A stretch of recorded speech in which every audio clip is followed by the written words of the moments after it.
Has some pretty powerful functions, but one of the things you can do with it that's really great is being able to compose these using multiple custom functions to make the APIs go a little bit easier, because the built-in stuff might sometimes be a little bit technical. One use case is actually tokenizing text, right? Being able to take like a big, message or what have you, and being able to insert words or phrases to a mail merge style, right? Being able to put in the right person's name or what have you. So to do this, you can, once again, compose custom functions. You can make custom functions over here in the library, and we'll walk through that. So you have an input, and the input can have for if you want to be doing what's called tokenized text, you can have your source, which will be like what looks like inside the mail merge, like hello, first name, and I'm so glad your dog's name is dog's name, and those kinds of things. And whatever that text is going to be. And second, you're going to be passing in a list of tokens. Those tokens we're going to do as a JSON object, which means a bunch of key value pairs. So we're going to say first name, which would be Ray, and dog's name, which is non-existent because I don't actually have a dog.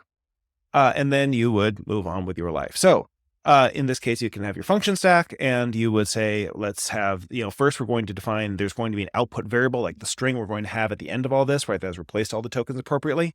And that is going to be based on the original input we have, because we're going to modify it as we go along inside this function.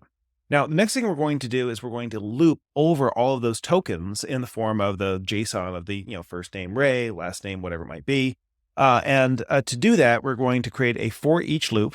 And this can go over tokens. We're going to apply a filter that's called entries. That's going to transform tokens from an object with key value pairs to an array of objects that actually literally have key and value to them. And we'll talk about how that gets used. We're going to define that as the internal variable called item that we're then going to reference inside that loop. Inside that loop, we're going to be updating output as we go along, replacing tokens as we find them. And we're going to say, okay, well, if we find the first name, we're going to look for specifically the member of item called key, because that's what entries does, create something called key and something called value. It'll say first name, and that'll be the key, and it'll say Ray, and that'll be the value. And we're going to replace first name with Ray as we move along in here. And we can say save, and all that's fantastic. Now, we're going to make sure that we return output as self, so we have an easy way to work with it, and that's just by, saying we want to return just output, fine, and then we can give it a test. So we have a original tokenized source. You can say, all sorts of, sort of silly things about it. Say, well, this should say, hello there, Mr. Ray. And I run it, and that's exactly what it does. And if I were to modify it and I were to say, Mr.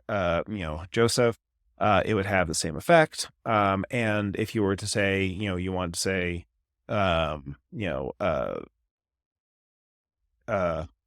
my dude, Joseph, you'd also be able to get that kind of effect, right? It'll just literally replace whatever it sees in this token with whatever the value is. Now, the tokens don't have to be uppercase, but I find it's a pretty good convention to make sure you don't accidentally hit other things.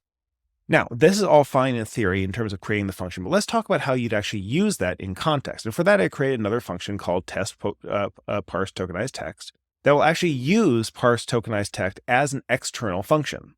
And this takes in the first name, last name to be able to create the message you really want to have. And these are just simple strings.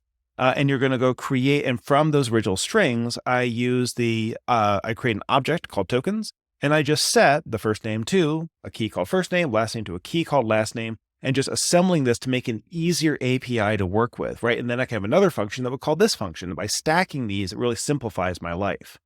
I say save, and that's fine. And then I'm going to say run custom function, the one I just made, called parse tokenized text, and pass it these two arguments, which is the message I want to be sending, right?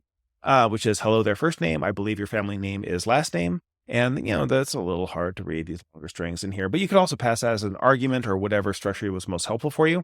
And then you just give it the tokens as the object. And the expectation is it should replace first name, last name with whatever it is I'm looking for. And of course that should generalize.